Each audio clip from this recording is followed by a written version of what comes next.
अजीब घटनाओं पर बात हो तो हमेशा एक बहस छिड़ जाती है।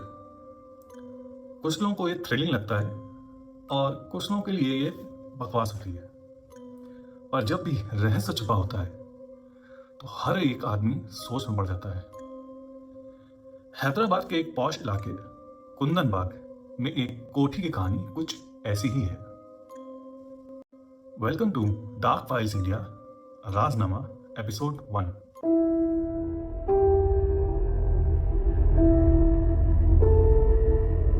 सितंबर 2002 में एक चोर मोहम्मद साजिद 2 दिन से एक 2 मंजिला कोठी की रेकी कर रहा था। एक रात वो कोठी के अंदर घुसता है और सामान का मुआयना करने लगता है।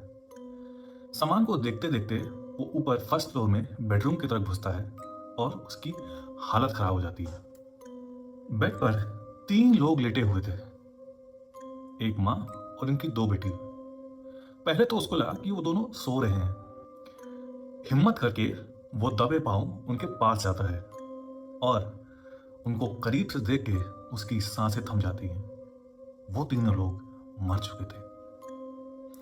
डेड बॉडीज को देख के ऐसा लग रहा था कि उनको मरे काफी समय हो गया है।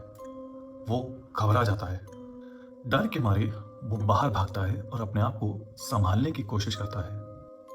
उसको समझ ही नहीं आ रहा था कि आप क्या करें। खैर, खुद को संभालने के बाद वो सीधा पुलिस स्टेशन चला जाता है। वहां सारी बात बताता है और पुलिस के साथ वापस कोठी आता है। पुलिस देखती है कि घर का सारा सामान बिखरा पड़ा हुआ था। कपड़े कबर्ड के बाहर थे, फ्लोर पे चेकबुक्स बिखरी हुई थी और बेडरूम में 3 लाश पड़ी थी और बहुत बदबू आ रही थी। पुलिस उन डेड बॉडीज को कब्जे में लेती है और पोस्टमार्टम के लिए भेज देती है। सुबह होते होते ये पूरी बात फैल चुकी थी और अब कुंदन बाग की कोठी का राज बाहर आने वाला था। कुछ दिनों बाद पोस्टमार्टम रिपोर्ट आती है और इस बार चौंकने की बारी पुलिस की थी। इन तीनों को मरे 3 महीने हो चुके थे और मौत का कारण जहर था। मगर ये जहर उनको दिया किसने? पुलिस और तलाशी लेती है तो उनको तंत्र मंत्र का सामान, भूत प्रेत की किताबें, काले जादू की किताबें मिलती हैं। और जानकारी इकट्ठा करने के लिए पुलिस आसपास के लोगों से बात करती है, पर कंफ्यूजन और बढ़ जाती है। लोगों का कहना था कि उनने उन तीनों को, माँ और 2 बेटियों को, कल ही देखा था। कुछ ने 1 हफ्ता पहले देखा था, कुछ ने चोरी की रात भी देखा था। इन सब चीजों को समझ के, जान के पुलिस इस निष्कर्ष पे पहुंची कि इस घर में 3 लोग रहते थे, माँ और 2 बेटी, और तीनों ही बड़े अजीब स्वभाव के थे।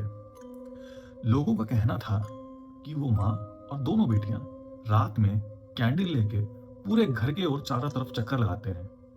और देखने वालों का कहना था कि बेटियों के हाथ में बॉटल्स रहती थी जिनमें खून भरा होता था। वो घर के आसपास चक्कर लगाते, रोडों पे चलते, और कई लोगों ने उनको कोठी की खिड़की पे भी खड़े देखा था, वही सेम कैंडल और बॉटल्स के साथ। वो लोगों को बड़ी अजीब तरीके से देखते थे, जिससे लोग बड़े घबराए हुए थे और बड़े खौफजदा थे।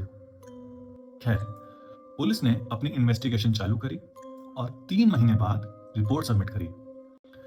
पुलिस ने ये कह के केस क्लोज कर दिया कि उस औरत की दिमागी हालत ठीक नहीं थी और तीनों ने जहर पीकर जान दी।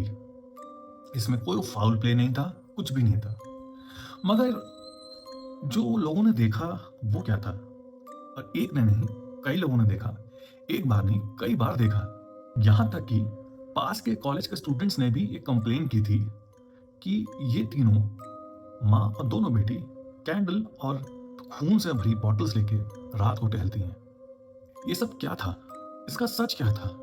इसके पीछे की कहानी क्या थी?